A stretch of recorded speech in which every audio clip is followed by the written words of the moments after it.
Assalamualaikum warahmatullahi wabarakatuh. Perkenalkan, nama saya Malihatul Mukarramah, NPM 21110100285, Prodi Pendidikan Agama Islam, Fakultas Tarbiyah dan Keguruan. Baik, dalam video pembelajaran kali ini saya akan menjelaskan tentang 3 materi bahasa Indonesia. Materi yang pertama ada paragraf, materi yang kedua kedudukan dan fungsi bahasa Indonesia, dan materi yang ketiga ada sejarah perkembangan bahasa Indonesia. Baik, saya akan menjelaskan tentang materi yang pertama, yaitu tentang paragraf. Jadi sebelum kita mengetahui lebih dalam lagi tentang paragraf, kita harus tahu apa itu paragraf. Paragraf ialah suatu gagasan yang berbentuk serangkaian kalimat yang saling berkaitan satu sama lain. Artinya, kalimat yang satu dengan kalimat yang dua harus saling berkaitan. Kalimat dua dengan kalimat tiga juga harus saling berkaitan. Kalimat tiga dengan kalimat empat juga harus saling berkaitan. Artinya, semua kalimat harus saling berkaitan. Tentunya sebuah paragraf yang baik mempunyai syarat-syarat. Syarat yang pertama itu ada kesatuan.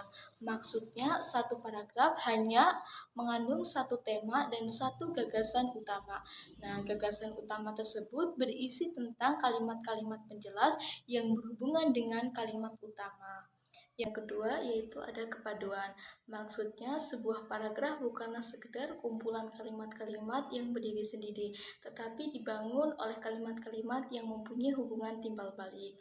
Mengapa? Agar ketika membaca paragraf tersebut, pembaca dapat dengan mudah memahami isi atau pesan yang disampaikan oleh penulis. Jadi ketika pembaca memahaminya, itu tidak ada hambatan. Yang ketiga itu ada kelengkapan atau kecukupan pengembangan paragraf. Maksudnya suatu paragraf dikatakan cukup atau lengkap apabila paragraf tersebut berisi kalimat-kalimat penjelas yang menunjang kejelasan kalimat utama. Jadi sebaliknya, sebuah paragraf dikatakan tidak lengkap apabila paragraf tersebut tidak dikembangkan, hanya berisi pengulangan-pengulangan saja. Materi selanjutnya yaitu tentang jenis-jenis paragraf. Jadi jenis-jenis paragraf yang pertama itu berdasarkan sifat dan tujuannya. Berdasarkan sifat dan tujuannya dibedakan menjadi 3. Yang pertama ada paragraf pembuka. Jadi paragraf pembuka ini letaknya di awal, dan paragraf semacam ini harus dibuat semenarik mungkin agar menarik minat dan perhatian pembaca. Yang kedua ada paragraf penghubung. Paragraf penghubung ini letaknya di antara kalimat pembuka dan kalimat penutup, berisi inti persoalan yang akan dikemukakan oleh penulis. Yang ketiga ada paragraf penutup, pasti ada pembuka dan ada penutup. Jadi paragraf penutup ini berisi kesimpulan dari apa yang telah dikemukakan oleh paragraf penghubung. Yang kedua itu berdasarkan letak kalimat utama. Berdasarkan letak kalimat utama, yang pertama itu ada paragraf deduktif. Jadi paragraf deduktif ini yang pertama itu berisi kalimat utama terlebih dahulu. Jadi kalimat utama itu ditulis di awal, lalu setelah itu diikuti dengan kalimat-kalimat penjelas yang bisa dilihat di contoh tersebut. Di sini yang saya tebalkan dan saya miringkan merupakan contoh dari kalimat deduktif. Jadi setelah kalimat utama ada kalimat-kalimat penjelas. Jadi letak kalimat penjelas ini setelah kalimat utama.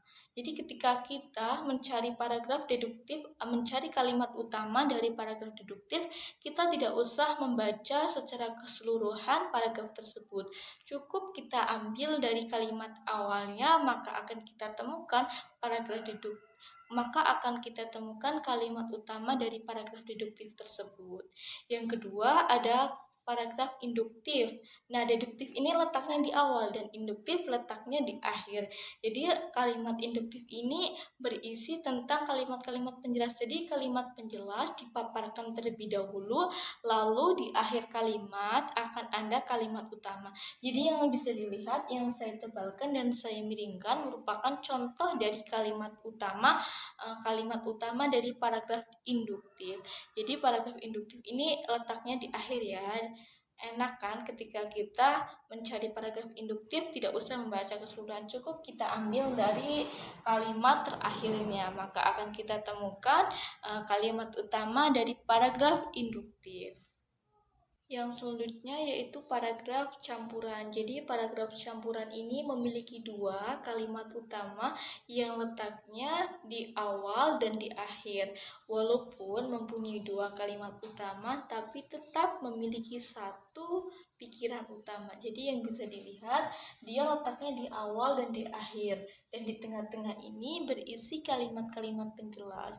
Jadi kalimat campuran ini walaupun memiliki dua, tetapi tetap memiliki satu pikiran utama.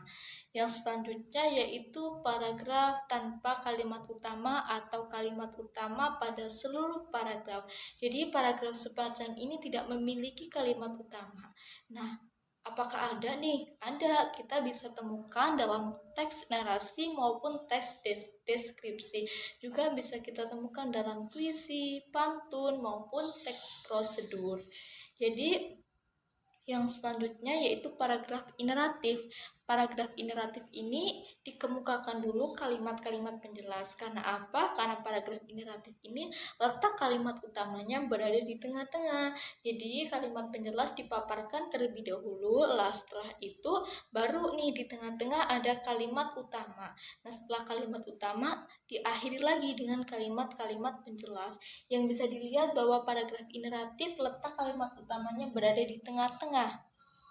Selanjutnya, jenis-jenis paragraf berdasarkan bentuk tulisan. Berdasarkan bentuk tulisan, yang pertama itu ada paragraf narasi.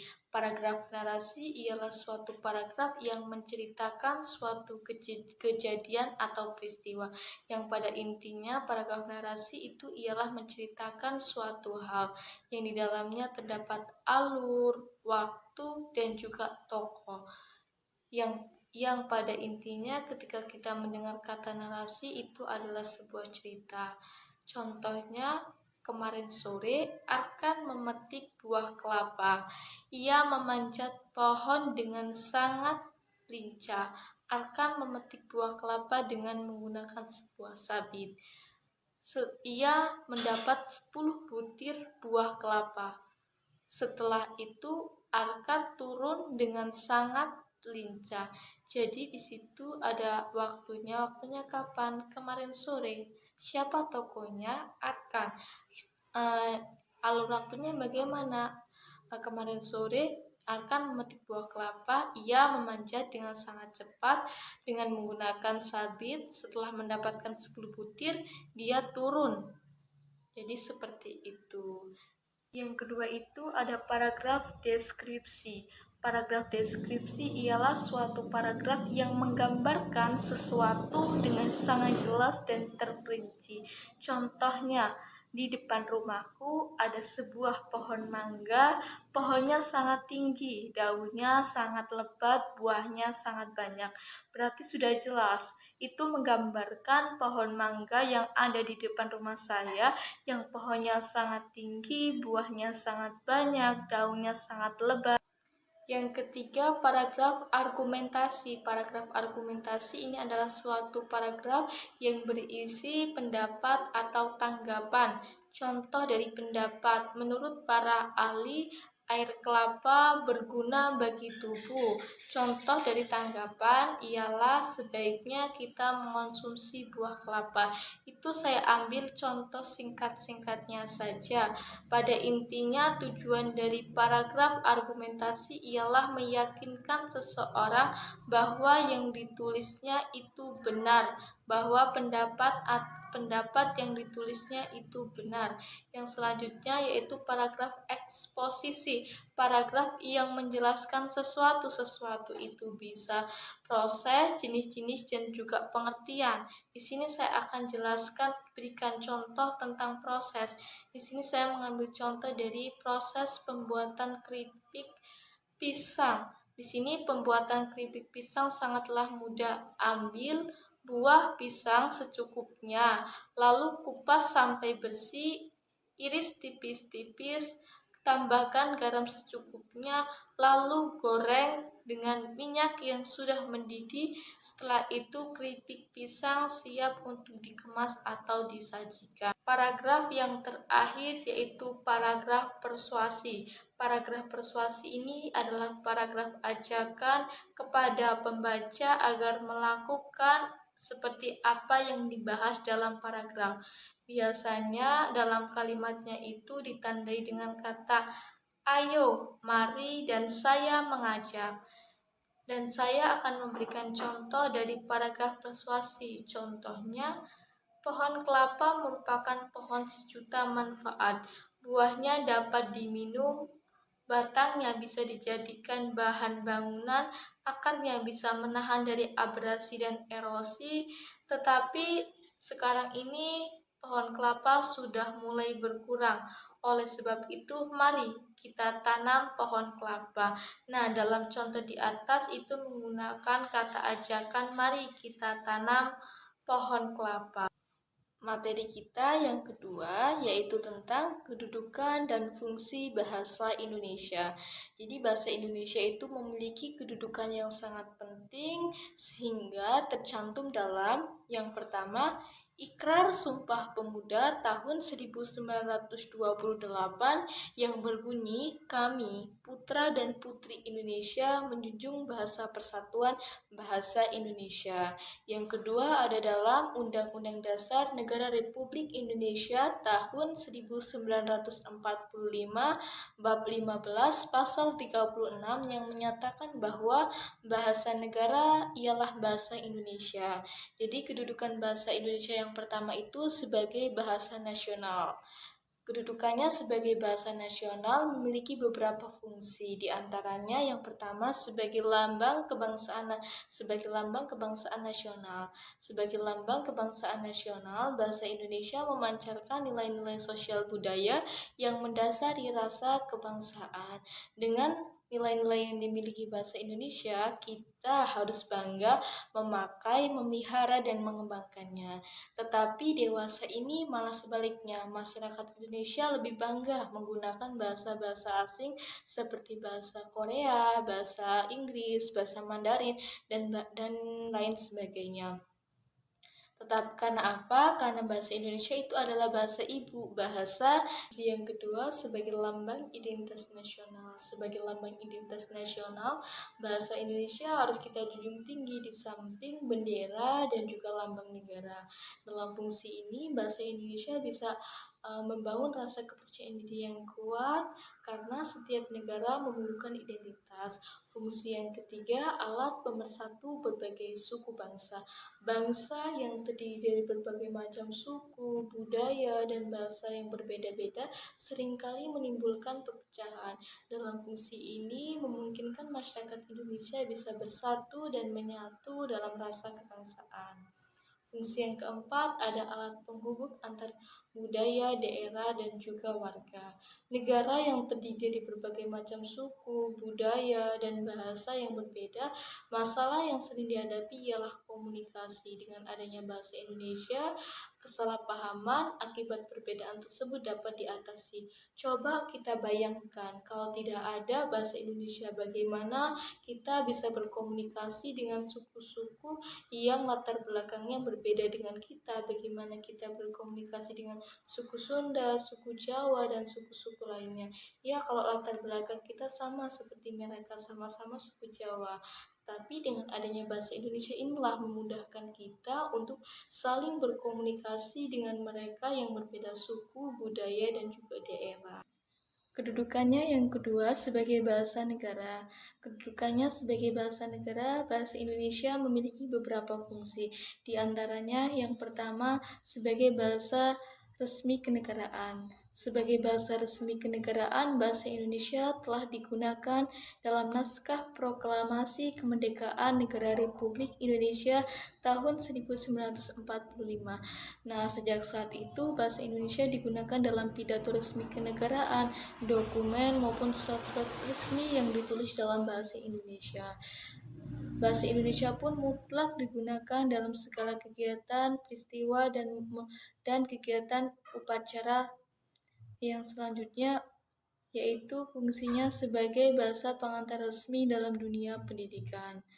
Bahasa Indonesia merupakan satu-satunya bahasa pengantar resmi di lembaga pendidikan Indonesia. Untuk memperlancar kegiatan belajar mengajar, bahan ajar pun ditulis dalam bahasa Indonesia.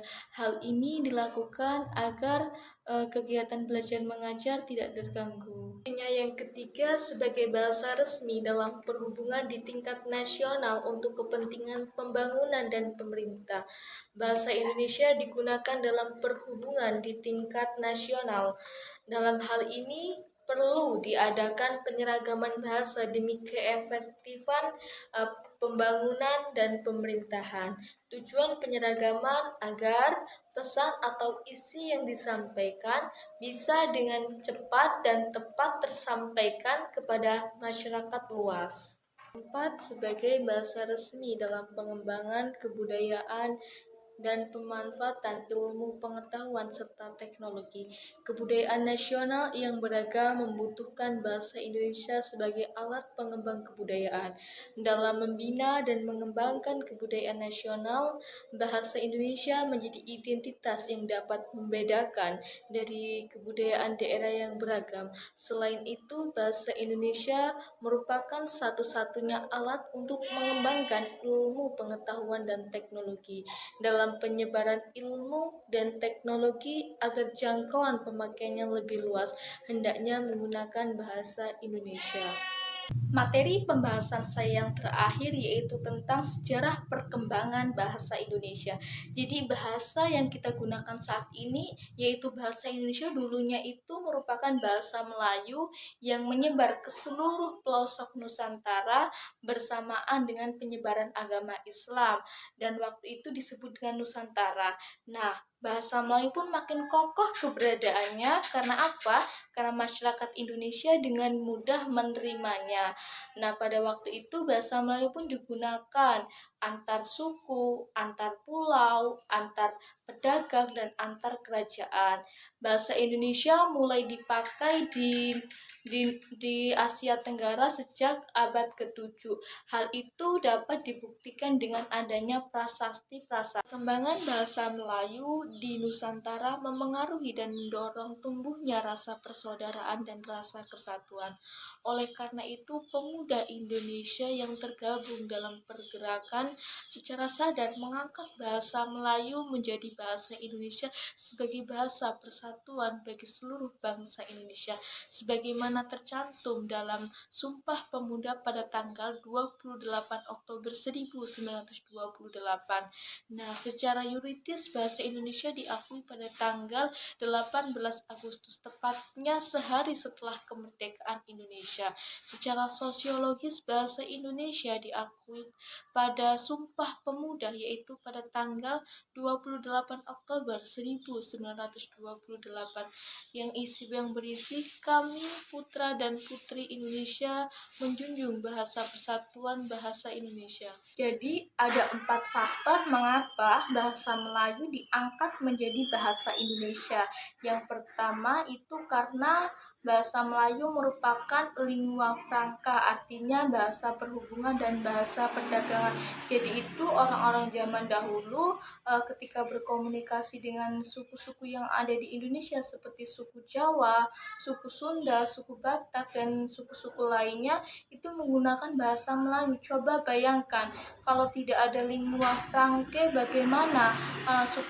bagaimana suku yang ada di Indonesia saling berkomunikasi. Kalaupun mereka berkomunikasi dengan bahasanya sendiri, maka komunikasi yang ada di Indonesia ini bisa kacau balau. Yang kedua ini karena bahasa Melayu ini memiliki sistem yang sederhana, mudah dipelajari, dan tak kenal tingkatan bahasa. Suku Jawa, suku Sunda, dan suku-suku lainnya dengan sukarela menerima bahasa Melayu menjadi bahasa Indonesia sebagai bahasa nasional. Yang keempat, bahasa Melayu memiliki kesanggupan untuk dipakai sebagai bahasa kebudayaan. Nah, pada saat itu pun masih banyak karya-karya sastra Hindia Belanda yang membuat karya sastranya menggunakan bahasa Melayu. Pembahasan yang terakhir yaitu tentang peristiwa-peristiwa sejarah perkembangan bahasa Indonesia. Jadi bahasa Indonesia itu punya sejarah perkembangannya. Yang pertama itu ada kedatangan agama Hindu. Jadi kedatangan agama Hindu pada abad-abad awal selain telah menyumbangkan aksara Pallawa, juga banyak sekali menyumbangkan bahasa Sanskerta dan bahasa Tamil. Yang kedua itu ada kedatangan orang Eropa. Yang ketiga itu ada penyusunan ejaan Van Ophuijsen. Yang keempat ada kebangkitan nasional. Dan yang kelima ada pendirian Balai Pustaka. Dan yang terakhir itu ada Kongres Pemuda I pada tahun 1926 dan Kongres Pemuda II pada tahun 1928. Nah, di Kongres Pemuda II inilah menghasilkan 3 keputusan yang disebut dengan Sumpah Pemuda yang ditulis dengan ejaan Van Ophuijsen. Nah, sekian video pembelajaran yang dapat saya sampaikan. Kurang dan lebihnya saya mohon maaf. Akhiran wallahul muwafiq ila aqwamit thoriq. Wassalamualaikum warahmatullahi wabarakatuh.